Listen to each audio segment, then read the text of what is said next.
broadcasting live from our studio in Appleton, Wisconsin. You're tuned into Fox Cities Core on WCZR Code Zero Radio. We're the show that gives you an opportunity to call in and be a part of the show. Our call-in line is 920-358-0795. Core.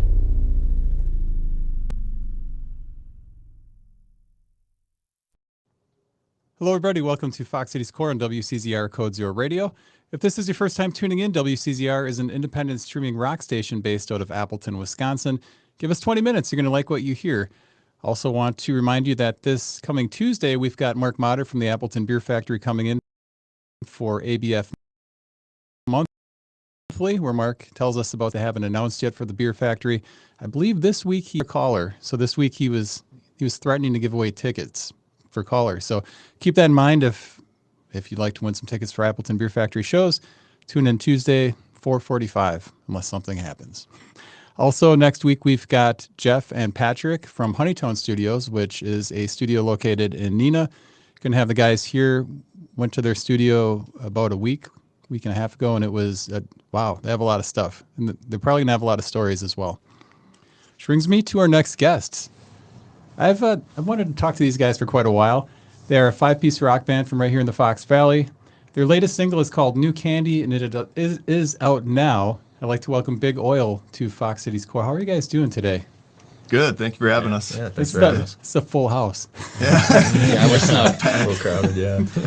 This is really exciting for me to have you guys in here. I caught you guys at Wheeze Fest, which it was great to finally see you guys. And what a fun show that was. And of course, anything that Charlie and Colin do normally ends up being a lot of fun. But we can talk about that later. But first of all, how about we introduce everybody? If you want to just go through the line and say your name and what you do in the band. Sure, I guess. I'm on the end, so I'll kick it off. I'm Corey. I'm the drummer. I'm Nick. I'm the keyboard player, the synth player. I'm Samer. I sing and play guitar. I'm Murphy. I play bass guitar. I'm Mason. I play guitar. And now you guys started out as a 4-piece, and then you added keys eventually. Tell me a little bit, what was your history before starting Big Oil? Were you in other projects? I guess I'll start. So in high school, I was in a band called Wilhelm. It was mostly a cover band. We did some original music. It kind of started, we recorded a cover and uploaded it to Rock Onsen, which is like the garage band competition to play at Summerfest, and we got it. And that was the only song we knew, so we quickly had to put a full set together. And since then, I've been obsessed with playing out, playing live, so that's kind of how I started. I guess we'll just go down the row here again. This is my first time playing with Big Oil. I started doing this because I had started playing piano again for the first time in many years, and then Samer just invited me to jam with him a couple times, and so we did that, and then eventually he was like, "You want to just come jam with the band?" And I said, "Sure." And then eventually he was just, "You want to come do a show with the band?" And I said, "Sure." Yeah. And now I continue to do that. Had you been a fan of the band before hanging out with Samer? Yeah, definitely. Yeah. I see you knew the songs already. Yeah, I think I knew them because I was at a lot of the shows. So yeah, just there to support since I've known Samer and Murphy for quite a long time. So. Yeah, and Mason and I were jamming together before Big Oil. I think Mason met a drummer and was playing in a Tool kind of cover band for a little bit. Yeah, and that's kind of how we started jamming and all that. And I mean, I wasn't really in any projects other than just jamming with people. And this is the first time it really kind of took off, where we, got some momentum going and started writing our own music and stuff. So it's been really fun. Yeah, I've known Samer and Nick since middle school, I think, and I've known Corey since college. I actually got to introduce Corey and Samer at my wedding. That's kind of when we were like, hey, we should get together and play sometime. And I knew Mason from doing a quick little rough and dirty recording session with these two guys right here, Samer and Mason. And we all got together, and I think we started with covers, and then Samer and Mason had some originals coming down the pipe, and yeah, that's kind of how we got started. So what was the name of the cover band project? Was it Big Oil? We didn't really have a name. Yeah, I think we never never made made it that far. But yeah, I told Corey to learn some for some reason I told him to learn Jesus Christ Pose by Soundgarden and Everlong Yep. to play along with, which is probably not great to start off with. Well, playing the Tool cover songs, I don't hear Tool cover band. You don't hear that too often. Which the sounds of Big Oil, like there is a lot of different influences in their prog rock. You can hear blues, you hear rock, you hear all the different types of things. How would you characterize your sound? Murphy? I mean, I always tell people alt rock just because that's a easy, all-encompassing term that everybody knows. But yeah, like you said, there's definitely blues influence, prog influence. Recently, we've been tapping into a lot of punk influence. Some of our older songs have a little bit of funk in there. Mason, I don't know. Yeah. Keep on tossing it.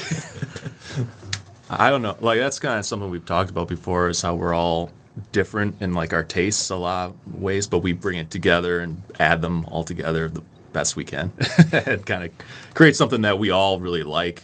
So best of all worlds, I think. But I think at our last interview, someone threw out synth punk, and I really like that term for our sound. Synth punk. It's got a ring to it. And it's so lots of different influences for the band, and you said you've been sounding more punk lately. The first time I heard you guys, you were playing in the lobby. And tell me how you got involved with doing that. That was like your big debut, more or less, wasn't it? Yeah, that was our first show that we did, and we decided to have cameras pointed at us for it for some reason. But yeah, I think Corey got that set up with the lobby folks.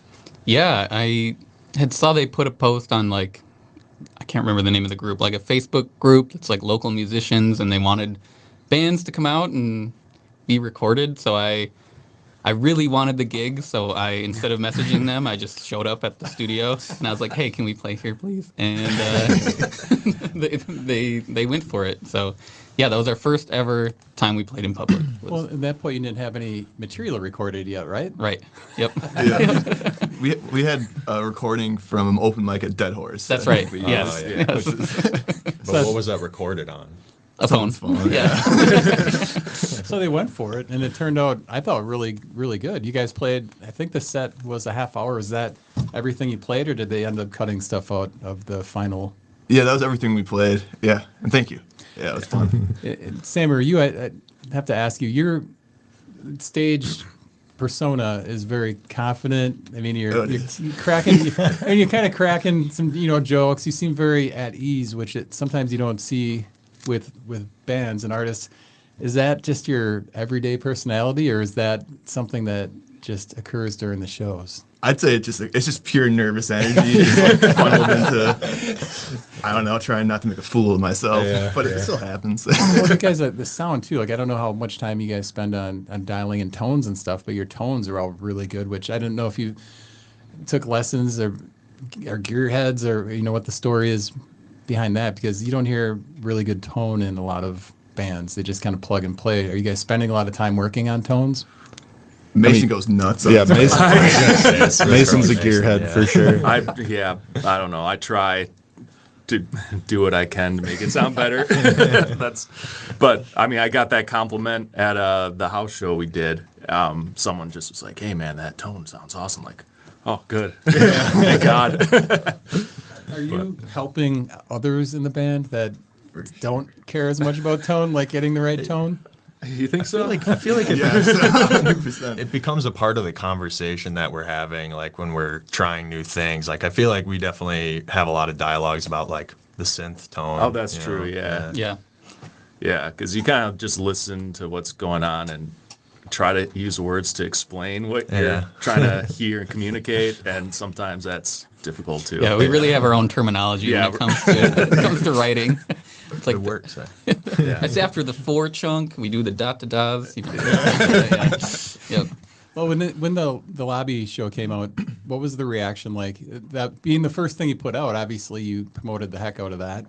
And did they also take the promo pictures, that the orange background? That was around the same time, wasn't it? It was very close timing, but my wife actually took that first photo session we did before Nick was officially in the band. They were great pictures if you thought about just photoshopping Nick in and saving. Well, our profile picture on everything is a photo from that session with Yeah. Nick photoshopped Just, in. just a recent photo of me photoshopped Yeah. to the back. It looks pretty good, honestly. Yeah, Which I did, so thank you for yeah, that. absolutely. Does that kind of thing bother you, Nick, when you're not on? You're not vain enough to care about that? No, not really. Yeah, I don't mind. I'm patient. I think eventually we'll do another photo shoot, but I really don't think about it. I mean, in that Photoshop job, he's top of the pyramid, so. Yeah, right. I mean, the Photoshop job, again, it looks great, so I don't mind. Well, your first single was Rats, and I remember when I heard that, I was blown away. I thought it was great. It was a little longer than like typical songs of the time, and it seems like your latest release, which we'll talk about in a little bit, is called New Candy. It's like your standard time on that. Do you guys prefer longer songs? Just kind of play what the song asks for? Or if you're listening to prog music like Tool, those songs are naturally longer, so you might have it in your head like the typical, okay, this is as long as a song typically is. You know, same thing if you're listening to punk songs. Your body might naturally tell yourself that after a minute and a half or 2 minutes it's done. I mean, similar to how Corey got that Summerfest gig with Wilhelm, we had that phone recording of a open mic at Dead Horse, and we somehow booked an hour-and-a-half slot at a festival called Ashley for the Arts in Arcadia, Wisconsin. And at that time, we had like 3 original songs. And it was an original music showcase, so we were like, "Oh, we have to write an hour and a half worth of music." And like, so a lot of those early songs, some of them we don't play out as much anymore. We were literally like, "How do we extend this so that we can fill up the time?" And so maybe that's where the kind of prog nature of our sound came from. But Rats was like an originally 6-minute song, I feel like. I That think was a so. Mason original. Yeah, it's kind of a song that I had elements for that building over time. You just kind of Frankenstein them together, and that's kind of why that one feels or it is so long, because there's different parts that you just kind of added over time. You're like, it needs a little bit of this or that. So I feel like that's why we don't really have any other really long songs, do we? Mars was pretty long, Yeah, but we don't play that anymore. yeah. Suture, if we ever debut that new bridge you wrote. That's right. Yeah. It's easier to have shorter songs. They're easier to learn and play. So, Yeah, especially with 5 people getting together once or twice a week. It's yeah. a lot nicer just to have the shorter ones just to go for. Was Rats was that made with the synth and keyboard from bottom to top, or was that made and then synth and keyboard was added in after? I think it was added afterwards. Okay. I can't remember. I just couldn't remember. Yeah. That's crazy because I Well, I love mean- the synth and keyboard part in that. Yeah. Mason, when we started working on that, I mean, mostly just Mason at home, working on the studio version. He brought a version of it to practice, and there was just this insane new synth sound that we had never heard in that song before, and we all loved it. And it's in the final product, so. We had a couple of comments here. Cheryl says, these guys are so adorable and incredible. I love their music. Porch Fitness chimed in and said, Big Oil rocks. Do you agree with that? I'd like to think so, yeah. that's my mother. Hi, Mom. Well, you guys said you're more than happy to field phone questions. So if somebody has a question and wants to call in, you guys are up for that, right? Yeah, Absolutely. for sure. For Call sure. in. Let's leave the call-in number there. And anything, no holds barred on questions? Oh, come heckle us. Okay, so you guys had a lot of material, and a lot of it was just written to fill up certain things that you're doing. Shamefully, yeah.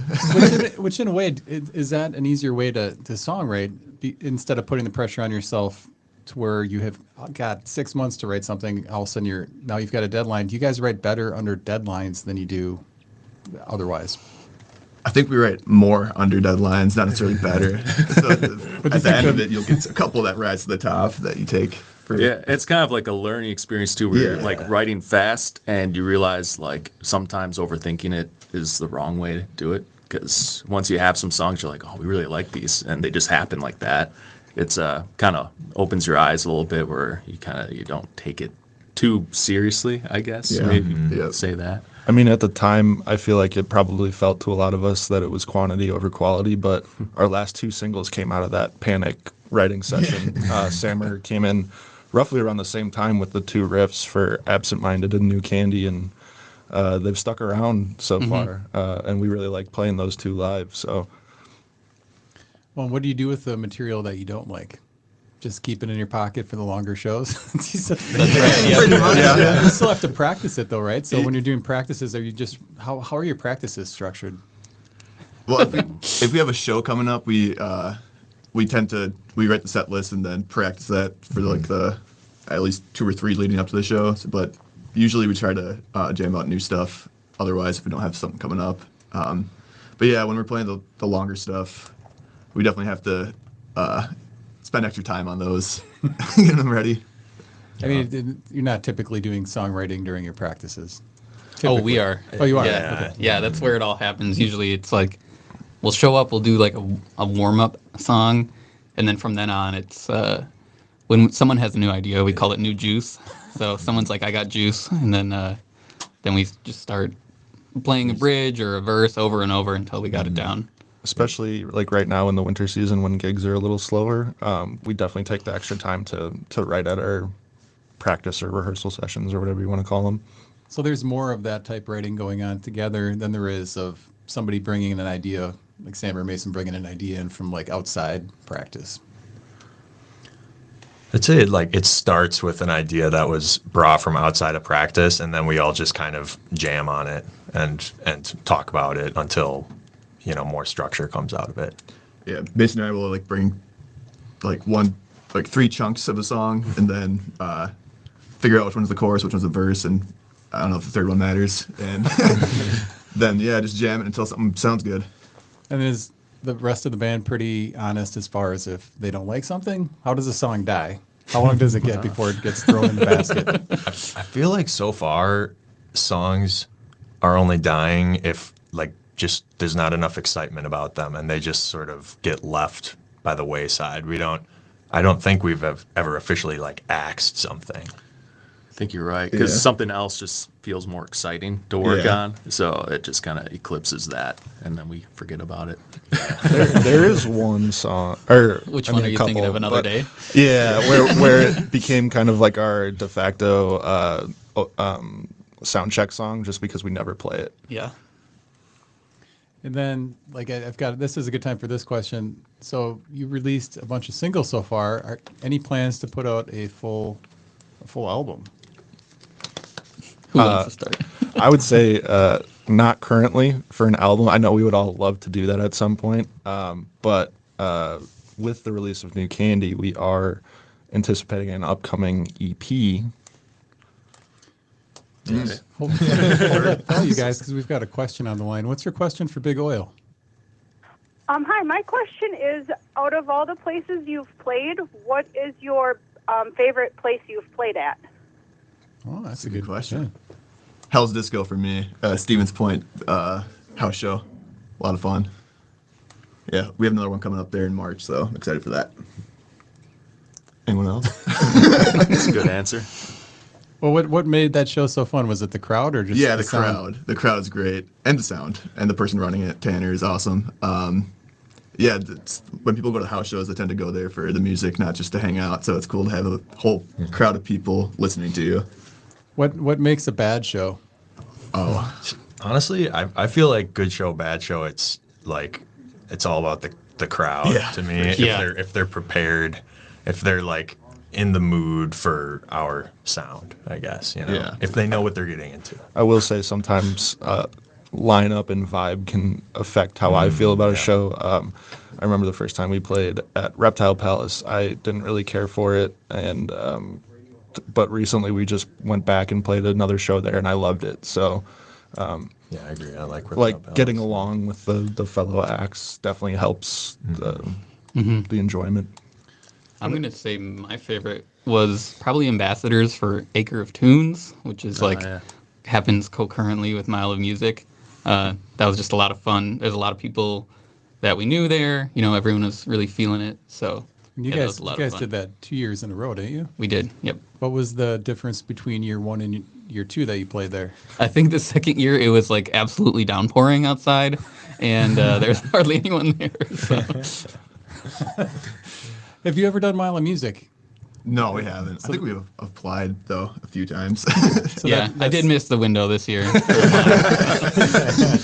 So that is a thing that is on your wish list yet. Oh yeah, for sure. if anyone from the mile is watching or listening to this, we would love to.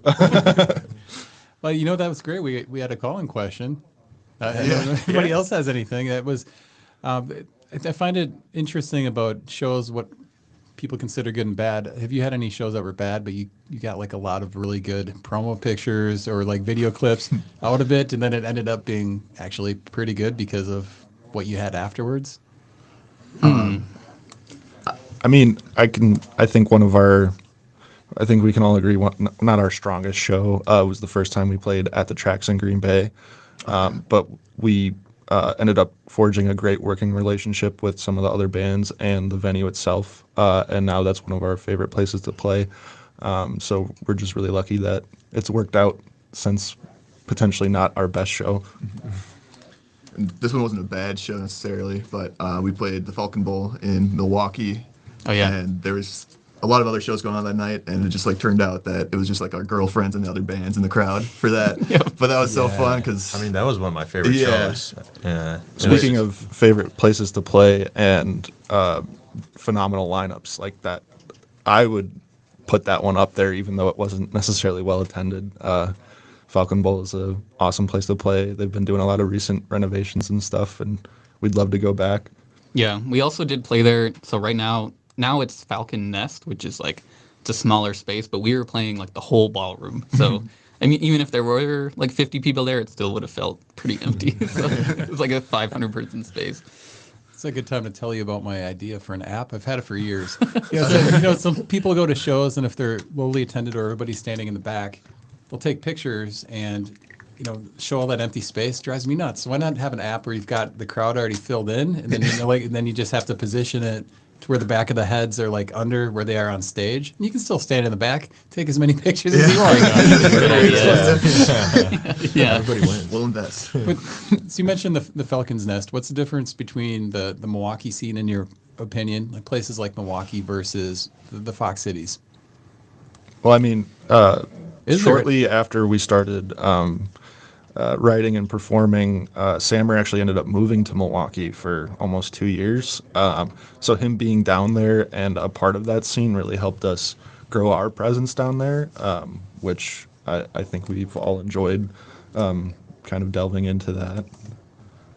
Yeah, I think Milwaukee also has like a different like core sound. I feel like we're from Oshkosh is like a lot of punk bands, a lot of hardcore punk bands. And going down to Milwaukee, you get kind of like the indie rock vibe there. So it was nice to, get a different vibe going down there. More, yeah. Do you make friends with any connections with bands down in Milwaukee? Yeah, one in particular, Socially Suspect. They're great. I love them. I was about to say, shout out So Such Nation. Yeah. Yep. Well, so the scene down in Milwaukee as well, there's the rave. Have you tried to get into any like opening shows or anything like that yet at this point? I think I emailed him one time and I was like, hey, can we play here, please? I didn't follow up, but maybe I will. So it almost seems like, to me, it seems like, Corey, you're the booker in the band, or the guy that books the stuff. Yeah, that definitely me, true. Sammer and I mostly, yeah. Do you like doing that kind of thing? It's kind of fun. Yeah, yeah, I think it's fun. It can get kind of hard because we're coordinating 5 people's schedules. Do you try to get the opportunity first and then coordinate the schedules, or coordinate the schedules and then reach out for the opportunity? So I'll ask, like, I'm going to book for summer. Please tell me dates that are not available. But a lot of times it's another band reaching out to us, or a venue, or like I message a venue and they give me a date, and then I have to go to the group chat and just say, is anyone available for this? And if it's something that I'm really excited about, I say, please. Please make it work. Is a group chat on Messenger or just a text? It's a Snapchat group chat. Snapchat. Yeah. Yep. We do have No a trace. Discord, but we haven't used that in a long time. Is there a time limit on when people are supposed to type in this thing? Like no messages after 10? No, I think we naturally don't do that. I mean, Corey recently, 2 a.m., 5 a.m., we don't care. Send it whenever. Yeah, that's true. Well, in the social media, who does the social media? Is that spread evenly, or is one person taking that on? I would say like the management is definitely falling on Corey again. Yeah. We all have access to it, but he's definitely the most active on there. I try to head up most of the graphic design, but I am a perfectionist, and sometimes that timeline doesn't align with everybody else's kind of expectations. So it's a mixed bag. Mostly Corey, though. Yeah, for the most part, if you're messaging Big Oil, you're talking to me. Yeah. Corey's the most underappreciated. Take it for granted. I say thank you. I should say more often. Thank you, Corey. Thank you. Is there any social media that you feel is a must for bands nowadays? Do you feel there's too much of it or not enough? I mean, we probably should be on like TikTok and Reels and making shorts, but I don't. How do you feel about that? Because I have this feeling with local radio and national radio how they're doing all these shorts that have nothing to do with music. Do you feel that is that what you're talking about? Like the pressure to make a funny band Right. short? I mean, Yes. Yep. And so I guess you kind of said how you feel about it, but can you expand on your feelings about that kind of extra stuff that nowadays has to go into playing in a Sure, band? yeah. I mean, I really just wish it could be like, here is our music, and then that's what could like get you, maybe have like a viral moment or something. But now you need to make like a TikTok or a reel that's funny.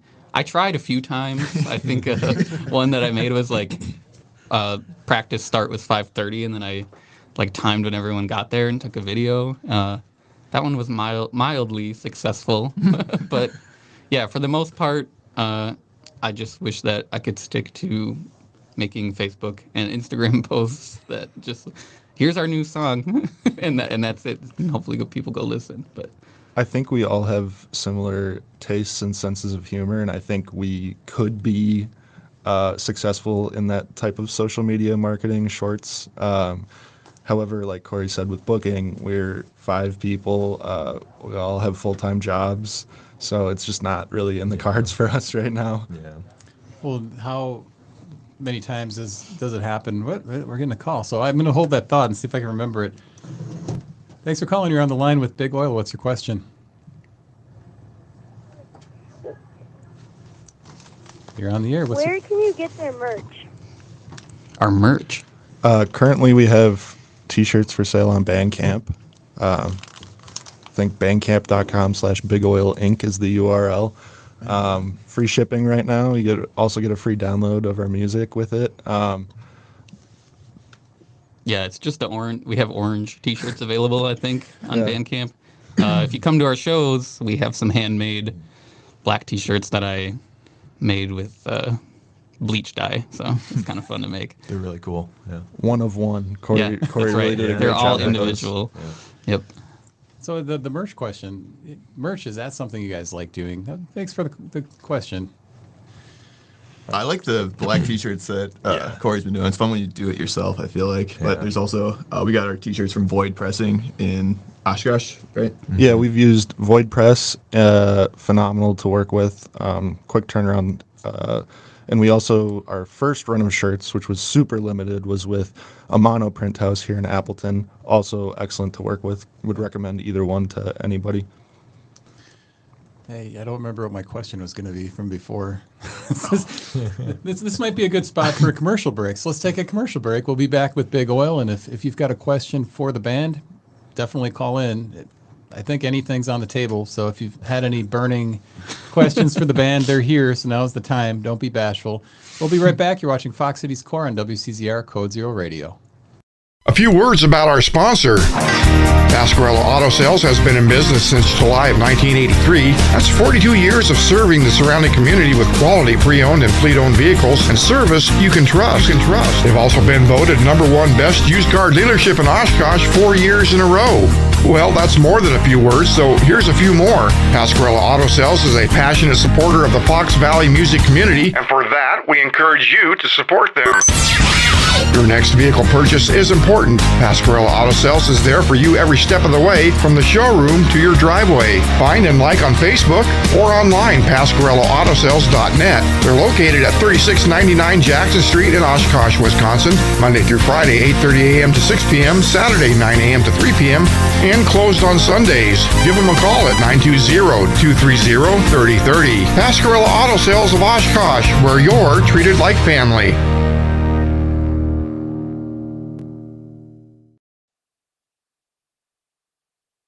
We are back, Fox Cities Core on WCZR Code Zero Radio. We've got the band Big Oil in the studio. And again, I want to remind everybody that this coming Tuesday, we've got Mark Motter from the Appleton Beer Factory, who's been coming in the third Tuesday of every month to talk about what's going on at the Appleton Beer Factory.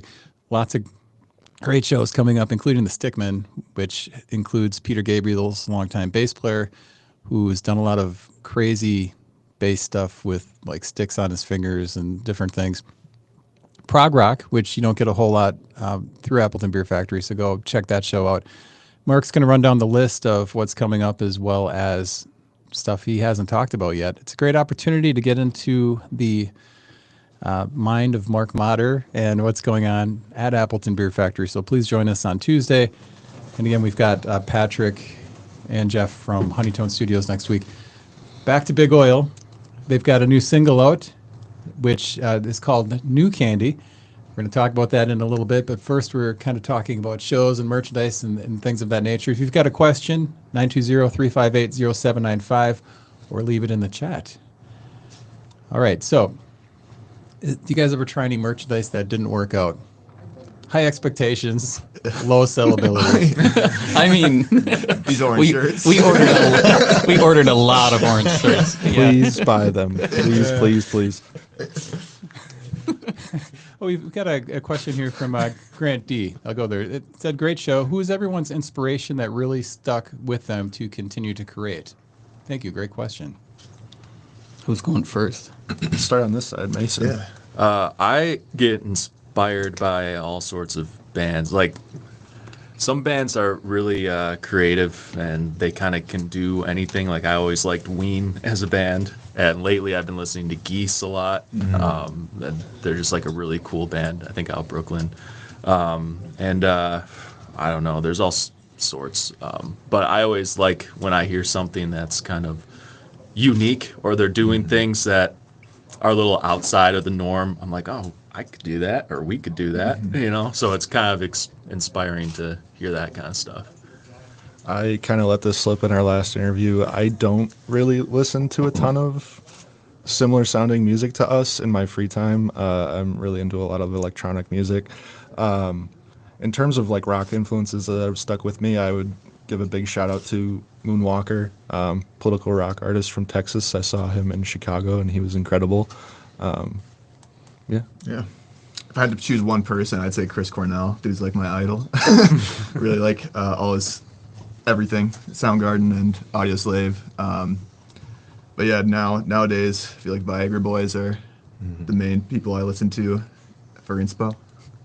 Yeah, as far as like Big Oil inspiration, I would say for me, definitely Viagra Boys as well, like the type of synth that they have. But in terms of like an inspiration specifically just to create, not necessarily Big Oil, but I think I get inspired by my favorite artists, which tend to sometimes be a little bit closer to Murphy's taste in music. Most recently, I feel like I have to shout out like Magdalena Bay, because they're my favorite band. The synth that I have, the Korg Mini Log, I specifically got that because it was the synth that they used on their first album, Mercurial World, which is my personal favorite. Yeah, then I'm going to go with Bad Sons. They're a band from California. They like kind of shaped my taste in music, I think, with the Language and Perspective EP and album that came out when I was like 14 or 15, and they've stuck with it and they're still playing. I just saw them this spring, and I'm hopefully going to see them again in April. They're going to be in Madison. So I think, they've gone through different members. They've kind of changed their sound and they're still at it. So I think that would be my inspo. Thank you for answering that, and thank you for the question, Grant. We had another question from Cheryl. Are your family members supportive of the band? Yes, definitely. Yes. During the ad break, we talked about how Cheryl is probably our number one fan. Shout out. My mom also is a big supporter. She, like Cheryl, has tried to come to shows that I don't think Corey or I recommended that they attend, just based on venue and crowd and stuff. Yeah, my brothers are like every show. That's my true. brother Rami is always there. Yeah, and my mom and dad try to come to them, which my dad he doesn't like music very much like that. So yeah, it's nice to have them. Our significant others were also extremely supportive, especially early on. But I think after hearing a lot of the same music over and over, they kind of waned in their support of the band. Well, that's awesome. And then let's get on with the singles that you released, because you released 2 more that you ended up going into Rock Garden Studio. Did you do both of those singles the same session, or did you go back, twice to do those? It was Laissez Faire. Am I saying that right? Yeah. And I went to Stockbridge High School. Yeah. and then Absent Minded. So were those done in the same session or separate sessions? I think those were the same session. Yeah, we didn't go in twice, but right? Those were Yeah, all it was one. I think so. And then you touched them up in the Yeah. Yes. right.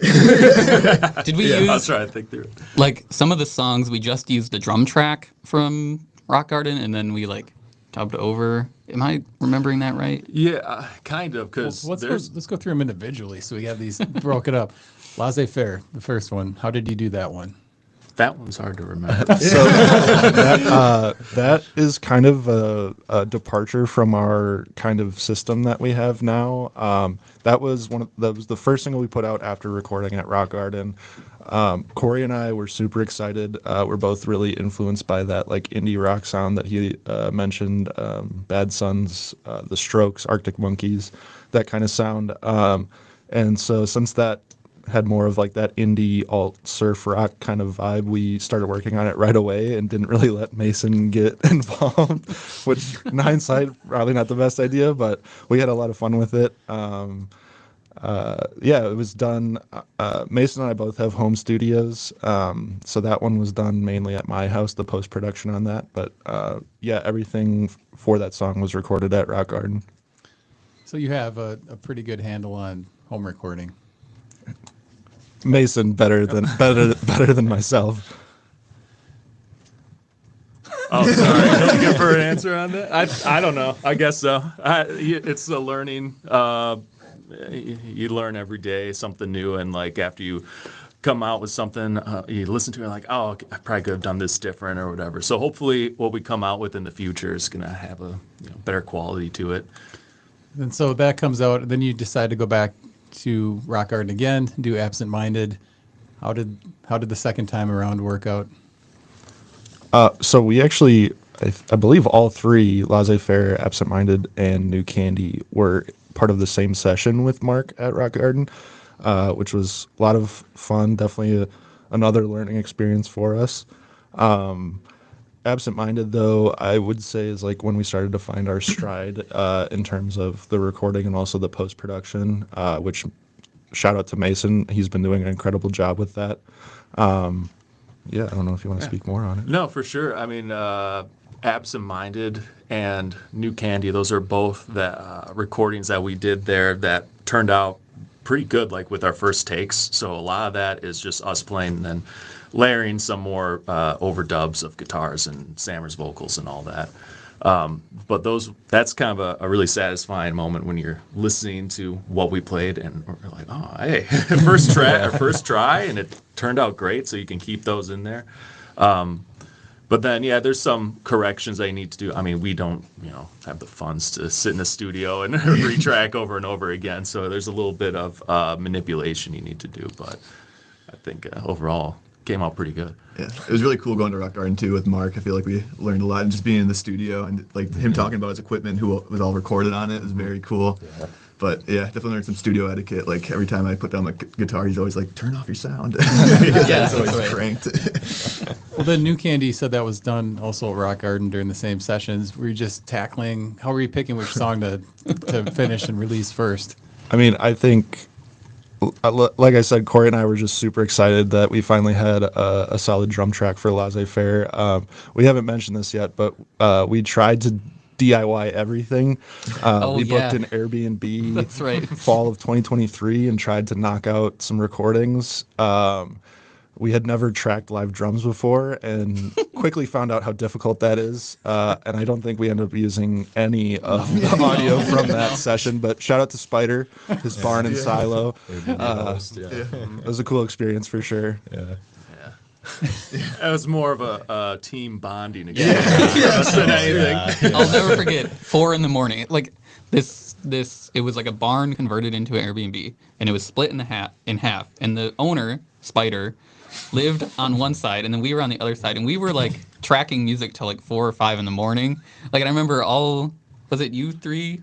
I don't think Murphy was singing, but there was like a microphone. We put it in the middle of the room, and then everyone was like singing around it at 4 a.m. And I'm like, I wonder if he can hear us. Was Spider a musician? Yes, Actually, yes, yeah, yes. Spider Web. Yeah. He was very supportive. He was. I don't think he would have minded if he could hear us. I think he would have. He would have been totally okay with it. Do you keep in contact with Spider to this day? We should. Yeah, we should reach back out. So who does that? Who does the covers for your singles? So, like I said earlier, I try to do all the graphic design. It's a passion of mine. Well, not like the meme, but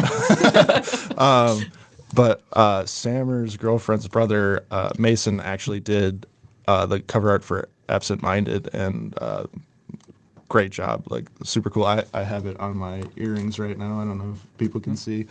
Yeah, Mason Stick is his name. Different Mason. Yeah. Different Mason. No.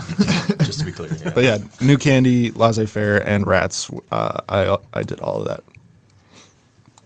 How did you do the New Candy cover? Is that a picture that you took, or is that a graphic, like AI creation? Oh, no AI. Okay, so you're very against AI. Yes, very anti-AI. Personally, I don't want to speak for everybody else, but yeah, that was a stock image that I did quite a bit of manipulation to in Photoshop, and then spent probably 2-3 hours looking for fonts before settling on that one. But yeah,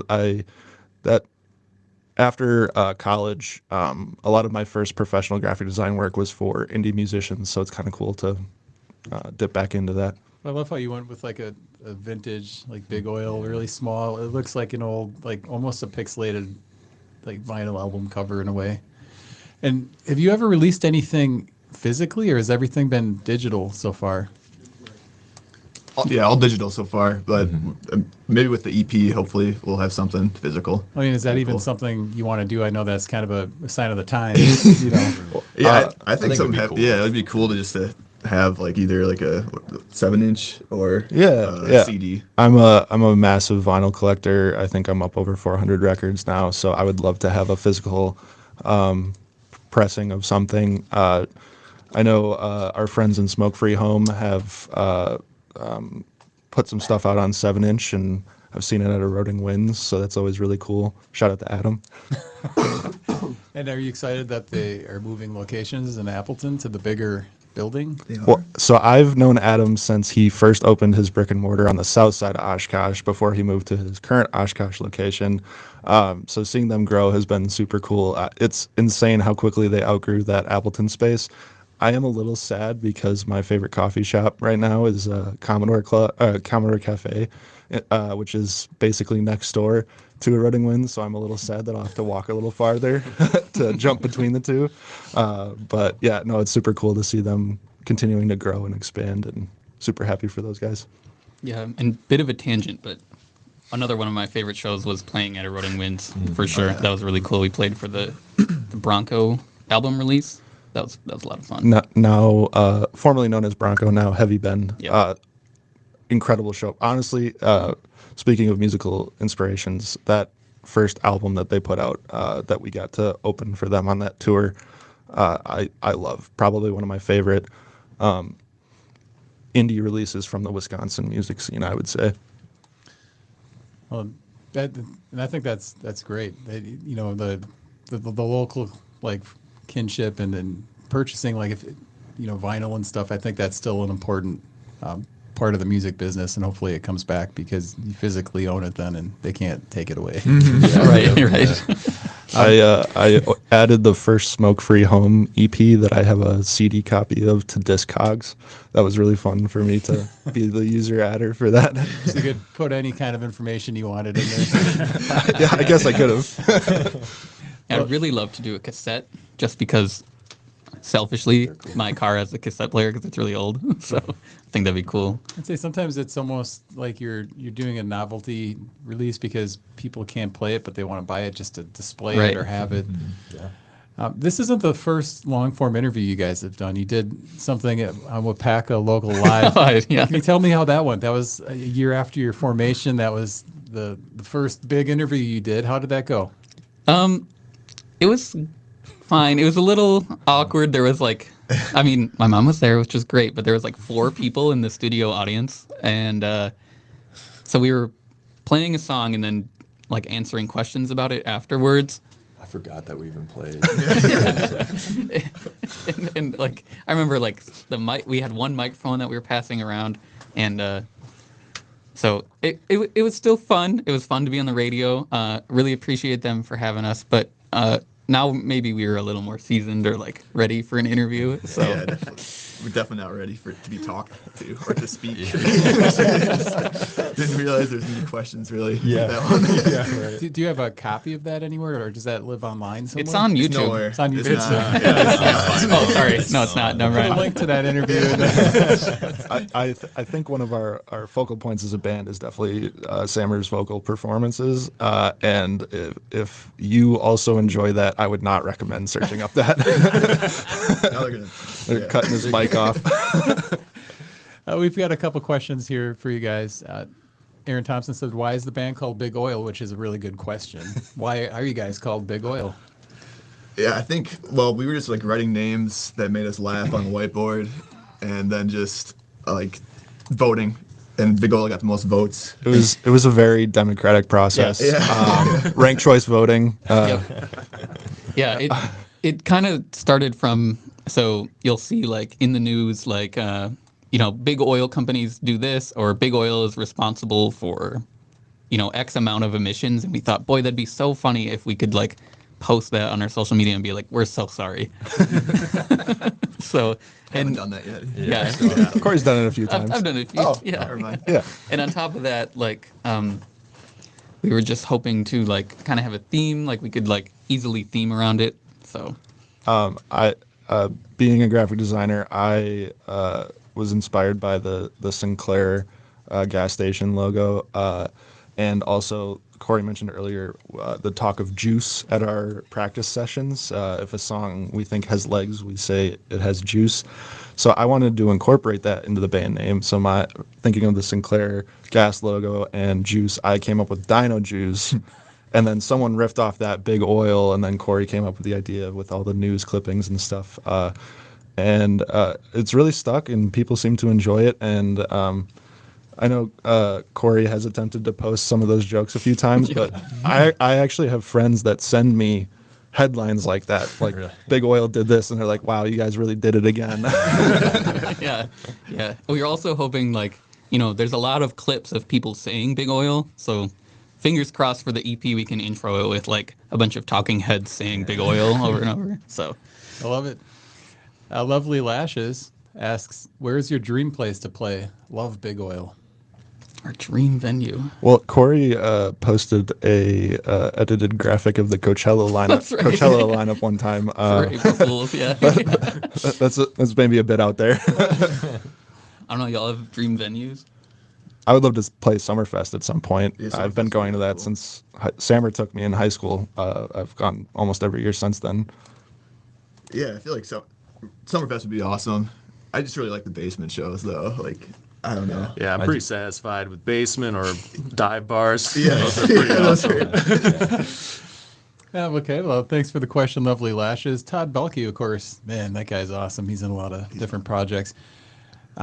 He doesn't have a question, just kind of almost like a brag post. It says, I love Big Oil. And then it says, I've always said that. He says that every And he time I've has. played with And him. he has. Always has. Yes. Love that. See, there's another reason for our name, because it's so funny to be like, I support Big Oil. I love Big Oil. I always say It's that. also, yeah. My coworkers really get a kick out of it because I work for the Midwest Renewable Energy Association. So when I first started there, and they were like, "Oh, tell us some fun facts," I'm like, "I'm in a band called Big Oil." And they're like, I don't know about. We shouldn't have hired this guy. So. So in hindsight, speaking back on merch, the orange may not have been the best choice. You know, in Wisconsin, hunter orange is the most common association, but the orange for the shirts was inspired by the British movement Just Stop Oil. But I don't think too many people stateside get that reference. So Yep. we're still sitting on a bunch of them. A lot of inventory. Got to turn it over. All right, guys. So, how would you describe your new single that just came out? How is it different from the previous releases? Well, I think New Candy was one of the first songs where we started to find kind of our newer sound, I feel like. So that's kind of the direction that, maybe not the direction, but a way that we're going with future releases. I think it's quicker and a little sassy.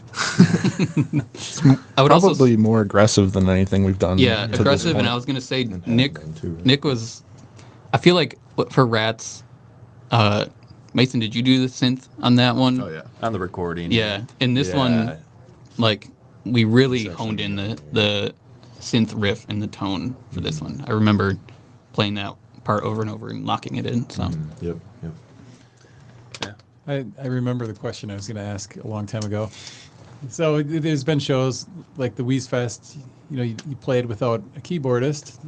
It's how many different variations of the band can you make with missing members? How many times have you played missing somebody? Who can you not afford to not have? They played without me a couple of times, like Wheeze Fest, because I had COVID. yeah, and we had 2 shows that weekend. Yeah. yeah. And then that at the track show that I mentioned that wasn't our strongest, missing Nick really was a bummer. He was also sick, I think, for that show.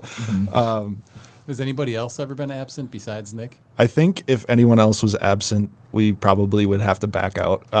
Corey is the drummer, obviously. That drummers are hard to come by, especially in the Fox Cities. And then Sammer and Mason are just so crucial to like what makes Big Oil Big Oil.